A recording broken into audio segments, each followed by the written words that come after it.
Naghayag ng pag-alinlangan ang ilang senador sa isinusulong na charter change sa Kamara. Kasunod ng pag-anunsyo ni House Speaker Martin Romualdez na posibleng isusulong ito ang charter change sa susunod na taon ay umani ito ng reaksyon mula sa mga senador. Si Senator Imee Marcos, chairman ng Committee on Electoral Reform sa Senado, sinabi lamang ang unang nabanggit ng kanyang kapatid na si Pangulong Bongbong Marcos. Ani Imee, hindi na papanahon sa ngayon na talakayin ang charter change dahil marami pang problema sa bansa ang dapat na pagtutukan. Ang kulit naman! Talagang sinabi na ni PBBM na hindi napapanahon kasi dapat nakatutok tayo sa hanap buhay ng tao at ibagsak ang presyo ng bigas at iba pang bilihin.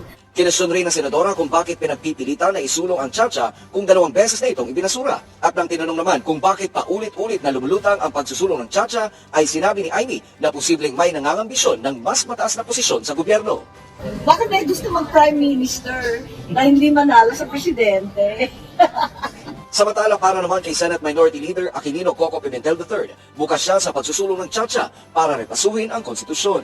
Dagdag rin niya na ang pagsusulong ng tsa-tsa ay maaari rin maging batayan sa pagpili ng kandidato para sa halalan sa 2025. Ngayon, 2024, maybe a good time kasi kung hindi matapos, at least those running in 2025, pwedeng i-demand ng mga botante yan. Ano naman ang stand mo sa charter change? Saan ka ba? O saan ka? Sa business changes ka or sa governmental changes ka? Pagdating sa governmental changes ka, saan ka ron? Doon ka ba sa mababaw o sa malalim? Sa isinusulong na tsa-tsa ni Speaker Romualdez ay may layunin itong talakayin lamang ang economic provisions ayon sa kanya. Pero para kay Senator Coco, dapat na rin isali ang political provisions. Nilinaw rin ng batikang senador at dating chairman ng Electoral Reform na kung sa isusulong na charter change ay ang mga kongresista lamang ang mananatili sa kapangyarihan ay marahil agad na itong tututulan ng mga senador. Pati kaming mga pabor sa changing the Constitution sa Senado, nakukunti na lang nga kami. We will still be against doon sa kilos ng House na sila lang. Mismong si House Speaker Martin Romualdez ang umamin sa Philippine Economic Forum sa Iloilo City noong Lunes na pinaplano nila ito kasama ang mga leader ng iba't ibang partido politikal sa Kongreso. I'm going to be sharing with you things that I've not shared with the public. I will actually be preempting our all-party leaders caucus this afternoon and sharing it with you here in Iloilo. We are thinking of addressing the procedural gap or question as to how we amend the Constitution. Ani Romualdez. Hindi ito inaaksyonan sa Senado habang marami naman ang kontra sa tsa-tsa sa labas ng Kongreso, lalo na't ang target amyendahan ay economic provisions para bigyan ng karapatan ang mga dayuhan na magmay-ari ng mga lupain sa bansa.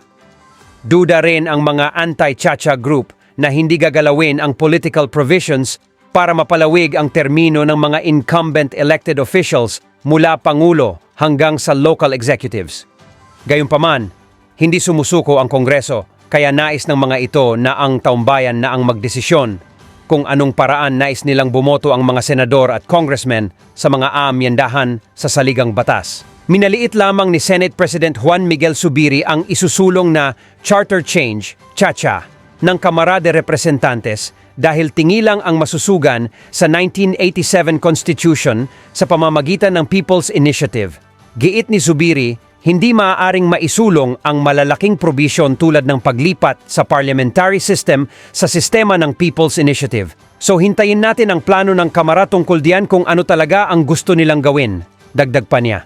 Nanindigan naman ang lider ng Senado na para magkaroon ng pagsusog sa konstitusyon kailangan ng 3/4 boto ng Senado o 8 senador. Sa ngayon aniya, maraming senador ang kontra sa tsa-tsa. Ang pulso ng mga senador ay huwag munang talakay ng charter change, ani Zubiri.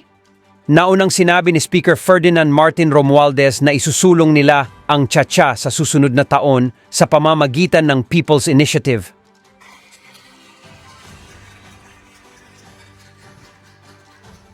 Thank you for your introduction.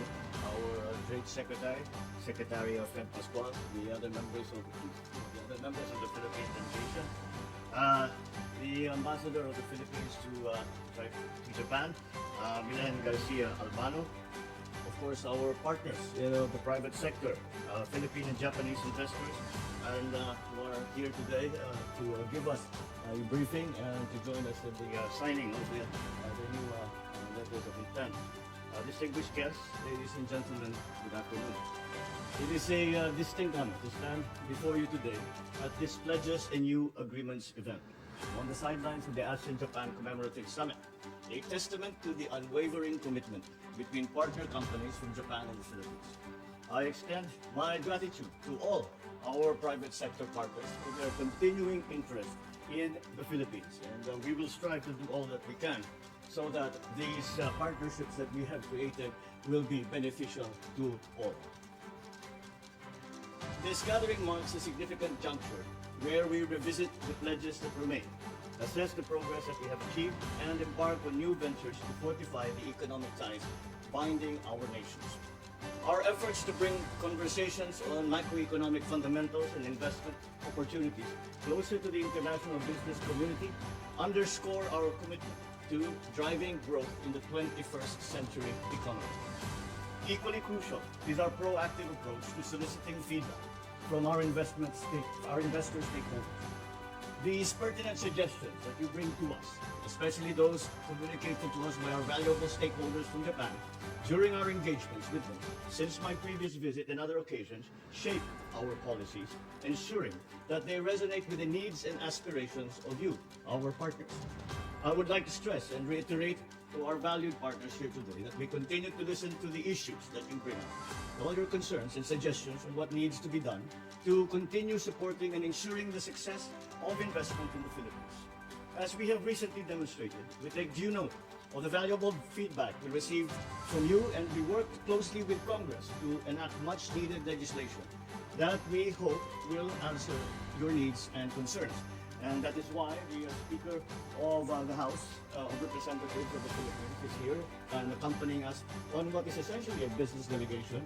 But because of the laws in the Philippines dictate that all revenue measures that are undertaken, or new laws that are revenue measures, must originate from the House of Representatives, and therefore we keep the Speaker close to hand to make sure that whatever is needed, he is able to initiate.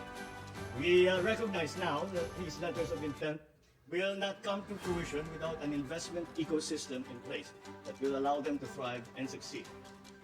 In the third quarter of 2023, our economy surged ahead, growing by an impressive 5.9%, outpacing major economies in Asia.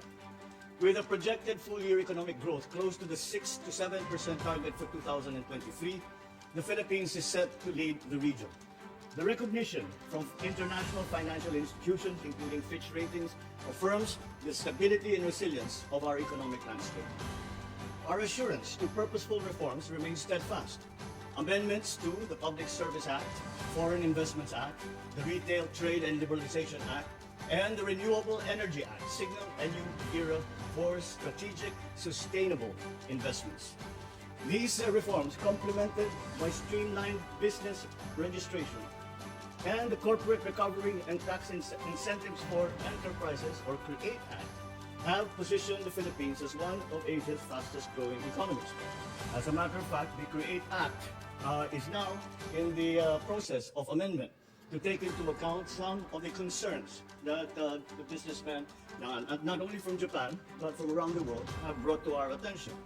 Our fiscal incentive structure overhaul and responsive refinements in policies, such as facilitating PPPs, are also pivotal in promoting the private sector.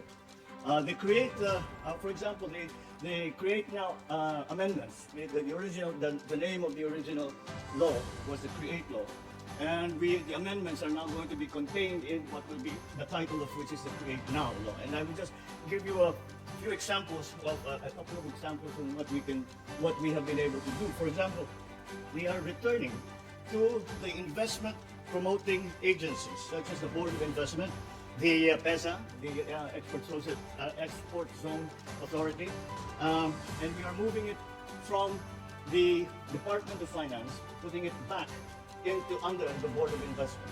And that is actually the original. That was the original setup. That was the original structure before.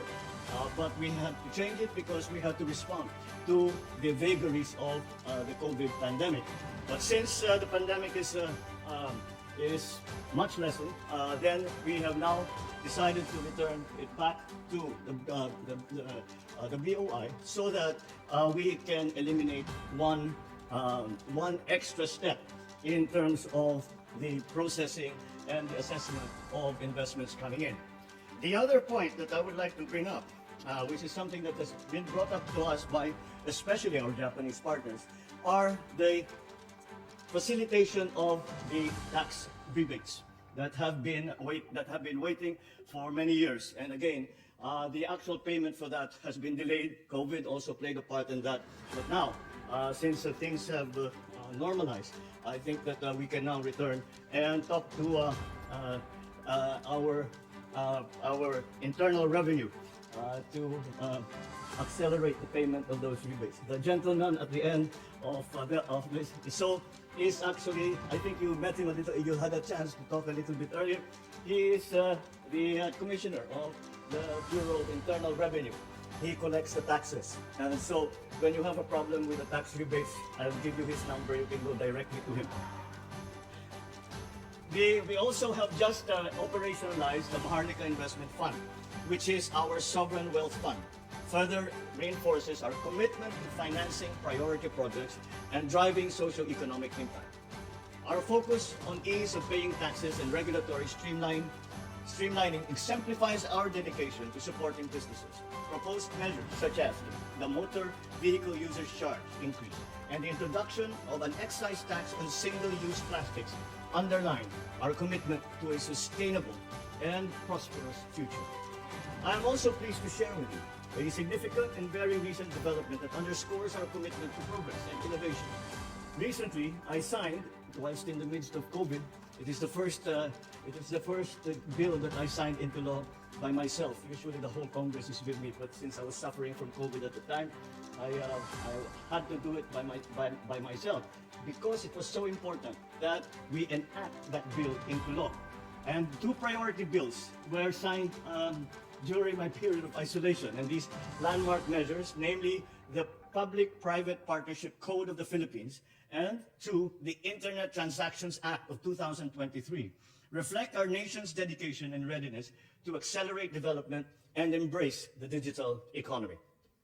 The PPP Code sets the stage for transformative partnerships between the public and private sectors, fostering infrastructure development and economic growth. Simultaneously, the Internet Transactions Act of 2023 paves the way for a more robust digital economy, aligning our legislation with the demands of the 21st century.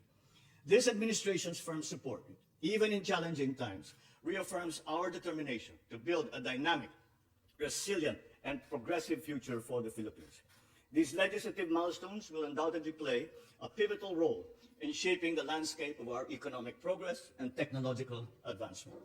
Our legislative milestones, such as the enactment of the CREATE Act and the liberalization of the energy sector, signal a progressive stance towards foreign investment. The recently approved amendments to the implementing rules and regulations of the CREATE Act reflect the responsiveness that we wish to bring to the needs of transitory registered business enterprises.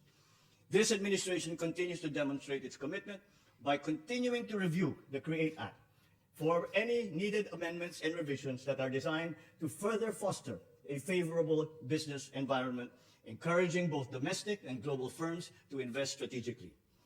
The issuance of Executive Order Number 18, establishing green lanes for strategic investments, demonstrates our commitment to simplifying procedures and reducing bureaucratic hurdles and costs. In further exciting news that underscores our engagement to sustainable energy practices, I am pleased to share that the Philippine Board of Investments, or BOI, has taken decisive steps to incentivize projects dedicated to energy efficiency and conservation. Through Memorandum Circular 2023-006, signed on October 16, the BOI has updated its guidelines, extending more benefits to registered projects that generate electricity through renewable energy facilities. We have also restructured the incentive package that we are going to now apply, especially for green power that is self-use for our different plants who will be coming in, who require that whatever the product that they are manufacturing must be shown to have been made through using green power, hydrogen, distillates, solar power, hydro, so that we will open up the availability of products from the Philippines to those markets which have put as a requirement that all products sold in their countries will be derived from green energy. This development aligns with our pledge to support companies, including Japanese investors, of course, in establishing their renewable facilities to meet their power demands. This provides that self-financed energy efficiency projects are now entitled to the income tax holiday incentive and duty exemption on the importation of essential equipment and materials. This progressive move not only strengthens our commitment to environmental stewardship, but also encourages the private sector to actively engage in sustainable practices, contributing to the overall resilience and green transformation of the Philippines. I am delighted to know that the agreements signed last February and today have brought substantial amounts of pledges, over 771.6 billion pesos, or about 14 billion US dollars, and are expected to offer approximately 40,200 jobs. Your continued interest in doing business with us will surely help achieve mutual economic growth between the Philippines and Japan. Our engagement with Japan marks a significant step towards modernizing our industries, as well as upskilling and reskilling our workforce. So in conclusion, I express my sincere gratitude to our Japanese partners and investors for their unwavering support and trust and continuing interest in the Philippines. Together, let us forge ahead, create a future defined by resilience, innovation, and shared prosperity. Thank you and good afternoon.